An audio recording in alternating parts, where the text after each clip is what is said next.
reaches too high, traveling way too fast. Someone is watching you. Someone is waiting for you. If food don't kill you, the service will. Someone wants to scare you to death.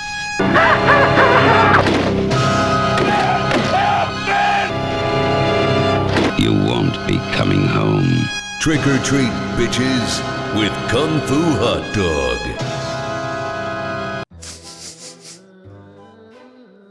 Don't mind me, I like to sniff my Halloween slippers from time to time, don't you know? But mind you, that sets up the scene for Garth Marenghi's Darkplace from 2004, a Channel 4 TV series, back in the day when Channel 4 had opening titles like these.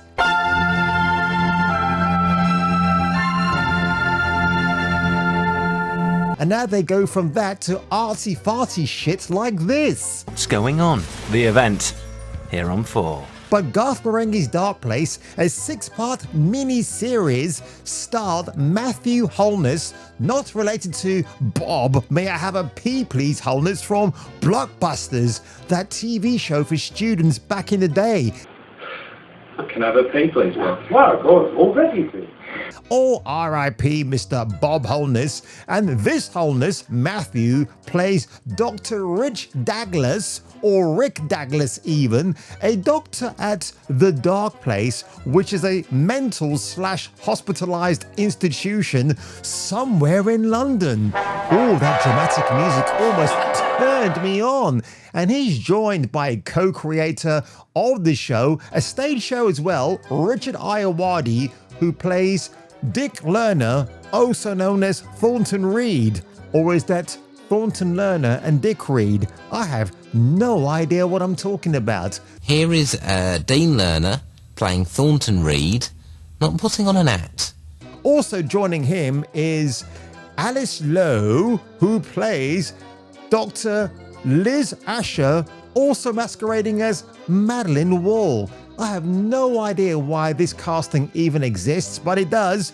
And saving the best for last, Matt Berry is Todd Rivers, who plays gun-toting Dr. Lucian Sanchez.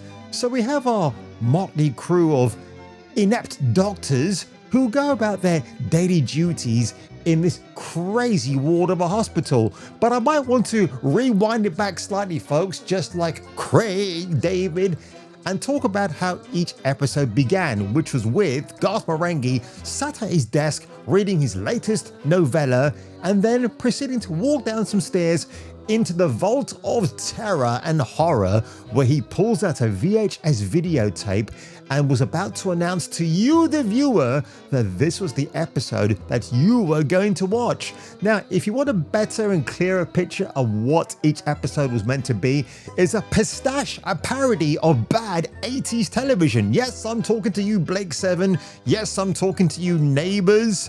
The oversaturated filters, the contrast levels turn up to 100, bad acting, bad sets, bad scripts, everything. And I actually love those kind of TV shows. I don't know why we don't get more of them today. Instead, all we get now is reality bollocks that nobody gives two shits about, presented by overweight, diverse female presenters.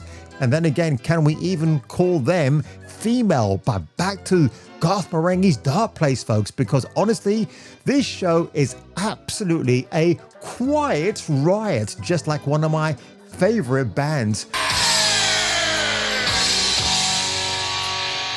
Now, of course, folks, this brings me to one of my favorite episodes ever, which is entitled Skipper the Eye Kid. You've got it right. It's a baby kid who's born out of wedlock from an alien eye that fucks a human actor who's brought in for the role as the hapless grape victim. That's right. Can you imagine being a budding young actor who appears in one episode of Garth Marenghi's Darkplace, only to have your bottom cheeks spread apart by an actual live human eye alien who gives you one up from behind? I know, terrible. From what I understand, that actor is now recuperating in a hospice somewhere in London. Give it up, Dak. That thing's a potential killer. Look at these lab results.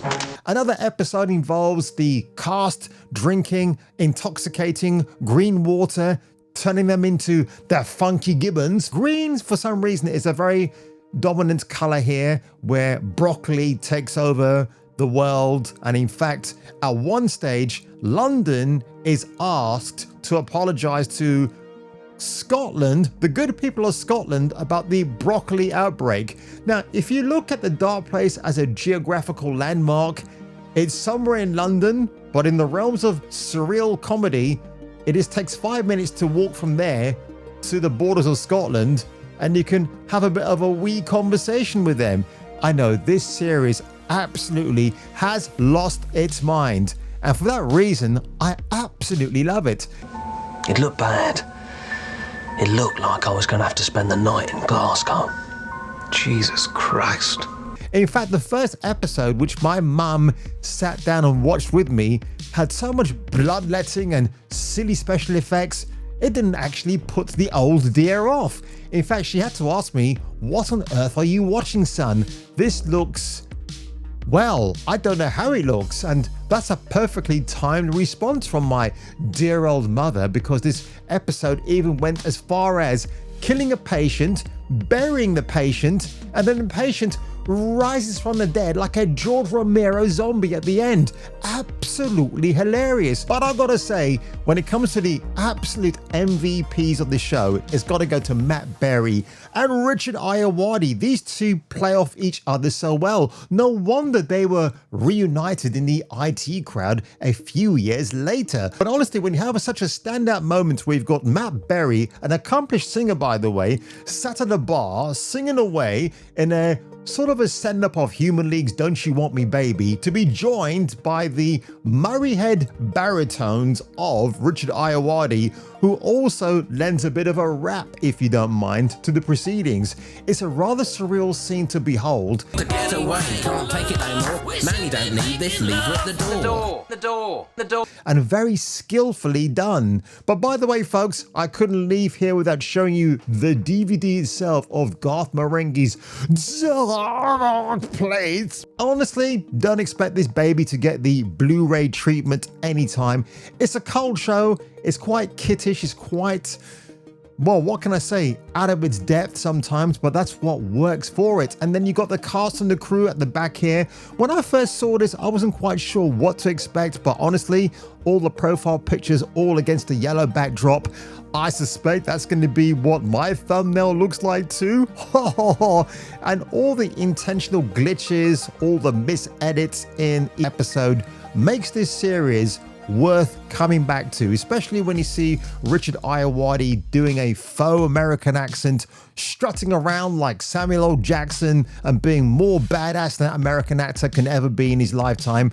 But on that one, folks, if you were me and if I were you, I hope you're having a fine and dandy Halloween. I will catch you catching me for the return of the next video.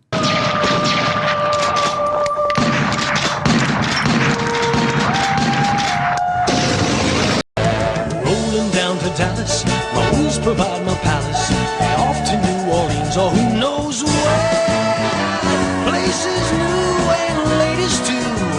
I'm BJ McKay and this is my best friend.